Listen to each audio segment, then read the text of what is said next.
नमस्ते दोस्तों। आप सबों का विज्ञान के ऑफिशियल यूट्यूब चैनल पे स्वागत है। जेई मेंस 2024 फेज 2 एग्ज़ाम को ध्यान में रखते हुए हम लोग आपके लिए लेकर आए हैं 5 छोटे छोटे वीडियो का एक सीरीज, जिसे देखने के बाद आप आसानी से उस टॉपिक से आने वाले 2 क्वेश्चन को बना सकते हैं। तो इस सीरीज का सबसे पहला वीडियो जो हम लोग लेकर आए हैं वो इरस पे है। आइए समझते हैं इस बार जेई मेंस में आए हुए पेपर से इरस के क्वेश्चन कैसे बनते हैं। तो सबसे पहले जो हमारे पास है वो एक क्वेश्चन इस बार जेई मेंस के पेपर में आए थे। इसमें दिया हुआ है कि we have a physical quantity Q depends on other physical quantity A B C. मतलब एक फिजिकल क्वांटिटी है क्यू जो ए बी और सी पे डिपेंड करता है। उसका रिलेशन इस प्रकार दिया हुआ है, like Q equal to a power 4 into b power 3 divided by c power 2. In this we have provided maximum percentage error of a, b and c, and it is 3%, 4% and 5%.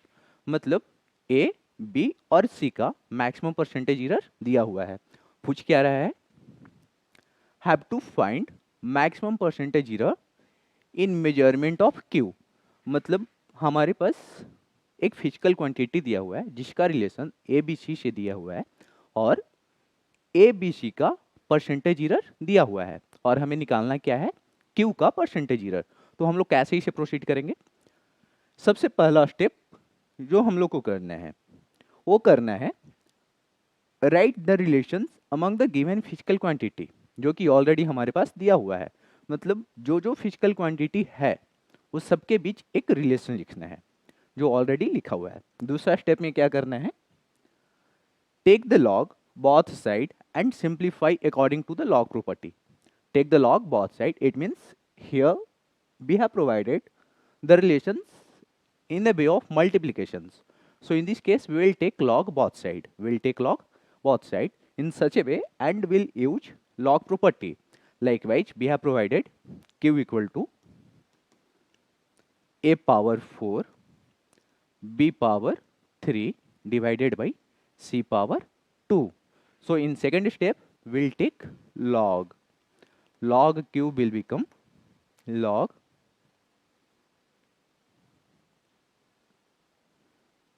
a power 4 into b power 3 divided by c power 2। उसके बाद क्या करना है, log के property को use करना है। तो log का प्रॉपर्टी क्या है, अगर मल्टीप्लिकेशन में है तो एडिशन में कन्वर्ट हो जाते हैं। Likewise it means it is going to be log q is equal to log a power 4 plus log b power 3 minus log c power 2। और फिर जब a पावर 4 है तो पावर बाहर आ जाते हैं। हम लोग इसे लिख सकते हैं 4 log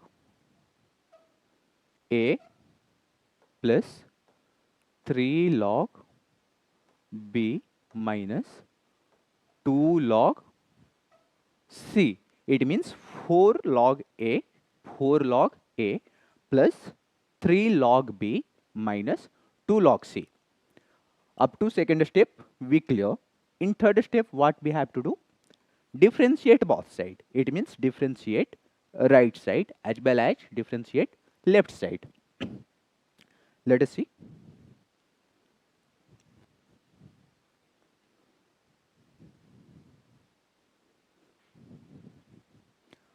हमारे पास क्या था, सबसे पहले रिलेशन लिखते हैं log q equal to 4 log a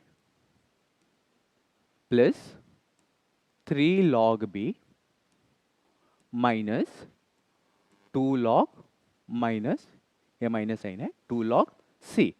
third step में क्या करना है, थर्ड स्टेप में दोनों तरफ right hand as well as left hand differentiate करना है। तो क्या आएगा, delta Q by Q differentiations in terms of not dq, in terms of delta.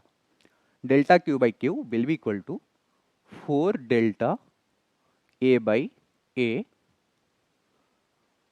plus 3 delta b by b minus 2 delta c by c, 2 delta c by c. अब इसमें क्या करना है, अब सिर्फ वैल्यू पुट करना है. अगर आप वैल्यू पुट करते हो तो क्या आती है आपके पास value, delta Q by Q will be equal to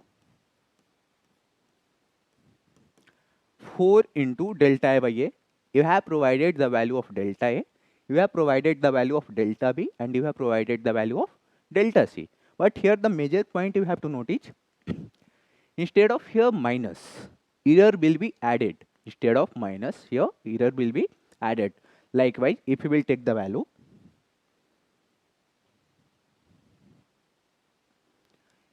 a value is given as 3%, b value is given as 4%, c value is given as 5%. Put the value 4 into 4% plus, sorry, 4 into 3% plus 3 into 4%. Again, instead of here minus, it will be plus, because error is at the end going to be added, not subtracted. Plus 2 into 5%. 2 into 5%. So what you will get? 12 plus 12 plus 10, that is 34. So what is the percentage? Percentage change in Q. Percentage change in Q will be 34. Percentage change in Q will be 34. So इसमें note करने वाली क्या point है, आइए वो देखते हैं. सबसे पहले जो नोट करने वाली पॉइंट है, एरर कभी ऐड, एरर हमेशा ऐड होता है, कभी सब्ट्रैक्ट नहीं हो सकता. अगर इससे पहले माइनस का भी साइन है फिर भी मुझे ऐड करना है, ये सबसे पहला पॉइंट है. दूसरा point, for absolute error, error से 3 प्रकार के क्वेश्चन आ सकते हैं. सबसे पहले फाइंड एरर और फाइंड एब्सोल्यूट एरर. सेकंड प्रकार के जो क्वेश्चन आ सकते हैं, find relative error, find relative error. Third type can be asked is find percentage error, find percentage errors. So very first we have to notice error is always going to be added.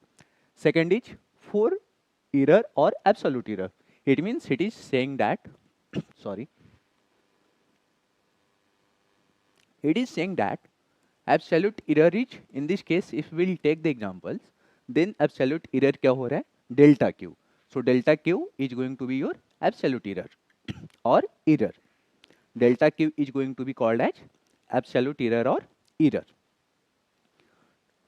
Third, for relative error. Relative error क्या है हमारा, relative error हो जाएगा delta Q. अगर इस example की बात करें तो रिलेटिव एरर क्या होगा, डेल्टा क्यू बाई क्यू. इस एग्जांपल में रिलेटिव एरर अगर इस एग्जांपल से समझे तो क्या होगा, डेल्टा क्यू बाई क्यू. अब बात करते हैं परसेंटेज एरर की. तो percentage error relative error into 100. तो परसेंटेज एरर क्या होगा, delta Q by Q into 100. और इसको इस तरीके से भी लिख सकते हैं, रिलेटिव एरर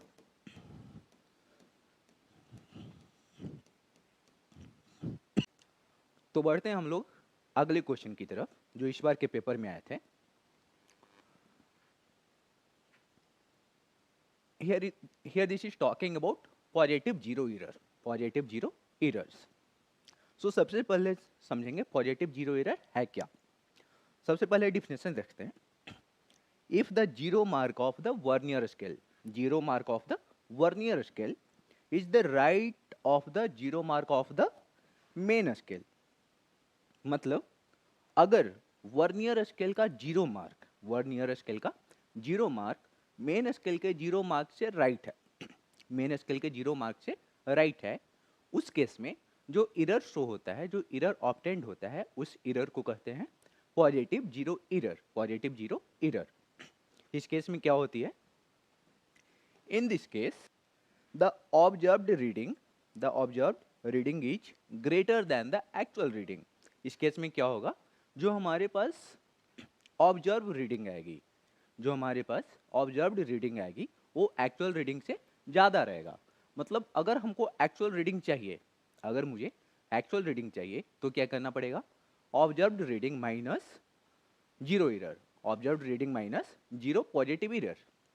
तो स्टेटमेंट क्या कह रहा है, positive error is added in the measured value. अगर एक्चुअल रीडिंग फाइंड आउट करना है तो क्या करना पड़ेगा, observed reading minus positive zero error, but statement क्या है, added. It means this statement is wrong. Let us move to the second one statement. Defect may be, defect may occur during the manufacturing of the manufacturer's instrument. Yeah, this is correct. So first one is wrong, second one is correct. Second one is correct. So based on that ones, which could be the answer? Statement 1 is true, no. Statement 1 is false, correct. Statement 2 is true, yeah. So answer should be B. Answer should be B. I hope आज की lecture आपके लिए useful रही होगी और आपको समझ आई होगी। Based on today's lecture topics I have prepared 3 question phase 1 Mains paper. These questions are picked up from that one means papers and this is given to you for the practice। तो आप इन question को एक बार note कर लीजिए या screenshot ले लीजिए, मैं साइड हट जाता हूँ।